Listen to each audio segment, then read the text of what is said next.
Hi everybody, I'm Amanda G, Psych NP. Welcome to the YouTube channel Mental Matters More, where we're going to discuss all matters related to mental health. Today I'm back making a video for you guys. It is December 31st, 2021, and we're getting ready to celebrate the next year, 2022. So I thought, what a better way than to make a video talking about one of my favorite topics, anxiety, which I had originally made a video about anxiety, and that was giving me anxiety because it was my first video and I didn't think it was that great. So I decided to put together a new video talking about anxiety for you guys today. The topic of anxiety has really taken off in the last year due to obviously the pandemic.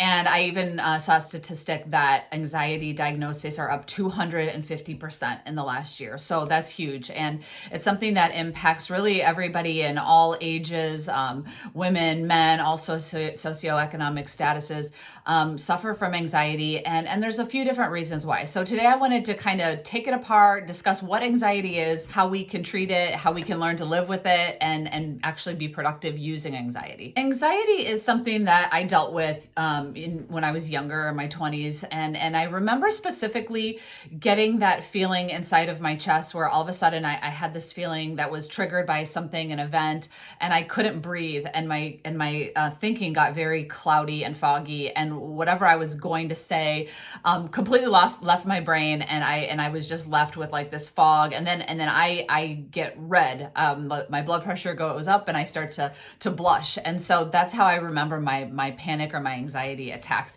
And I think they've gotten a little bit better as I've gotten older, but maybe you can relate to that. Maybe when you have anxiety, you start to shake. Some people sweat. Some people literally get up and run. You know, they have that fight or flight response, and that's actually normal, an automatic response in our brain that sets off a release of a chemical called norepinephrine, which gives us a shot of kind of like energy or adrenaline. And back in the day when we used to live in caves and we had to run for safety from saber-toothed tigers or whatever thing was going to kill us, we needed that extra shot of energy. It was life-saving. So anxiety really served a purpose at that time. It was fight or flight, and it was, run or be eaten by an animal. So we don't have those kind of threats now. So when we do get that fight or flight feeling is released, it can be very uncomfortable, and we really don't know what to do with it. One of the ways to learn to deal with anxiety is to identify first the triggers that are causing it. For some people that is public speaking. Some people get triggered by driving.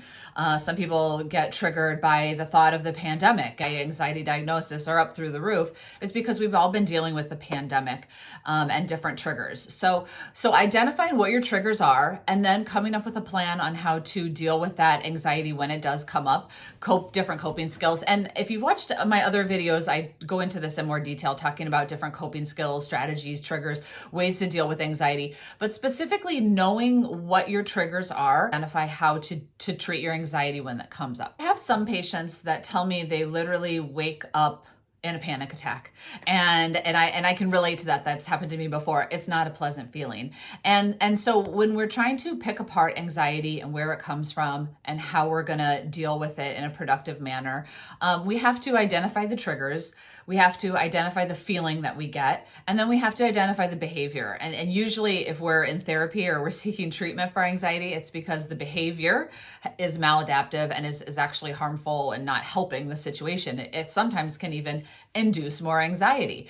So identifying those three things, and I was listening to a podcast this morning, which is what got me wanting to make this video about anxiety again. And it was just exactly that. It was being able to identify those three parts: the trigger, the feeling, and then the behavior, and then coming up essentially with a better coping skill or behavior when the anxiety comes up, because it's gonna come up. And a lot of times the idea of when the feeling arises, we try to fight it instead of logically accepting it and thinking about it with our prefrontal cortex, our more developed brain that we have now, when we can think about things and why they're happening and try to make logic and reason out of it, is one way to deal with it. Anxiety can be something that manifests from past experiences, kind of that idea of PTSD, or you had maybe a car accident and so now you have anxiety about driving or driving on the freeway or wherever that incident happened. You connect that past experience to your anxiety that you're experiencing now.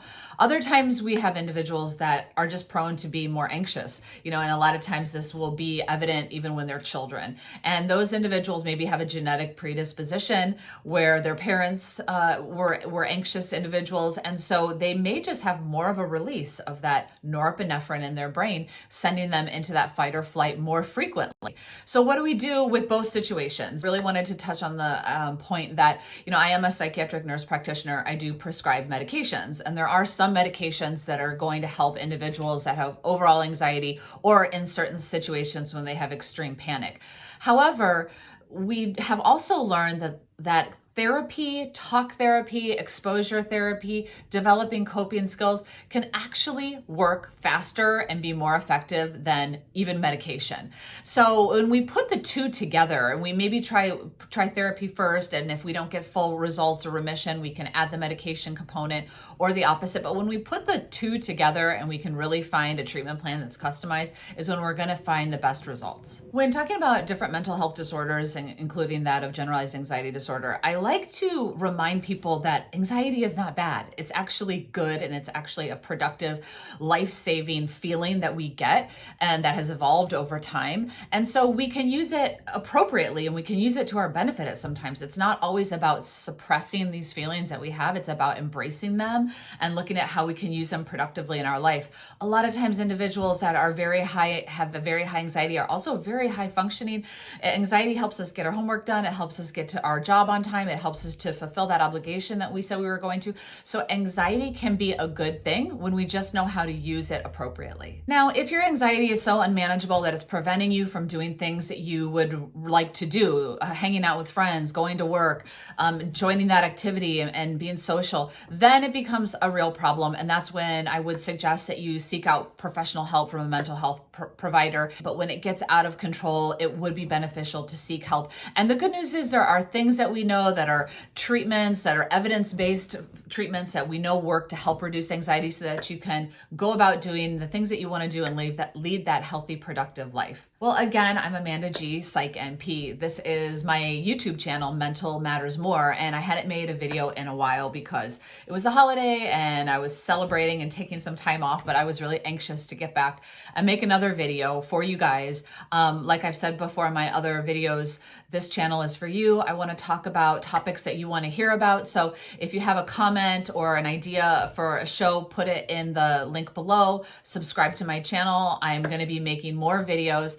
to talk about the things that are really important to me and the things that are really important to you, which is mental health. Mental matters more. It matters more than anything else. I would argue that at any time. And I want to continue to make videos that are going to be relevant and help us to just live our best life today in the new year, which is tomorrow, 2022. So thanks again for watching, and I'll talk with you soon.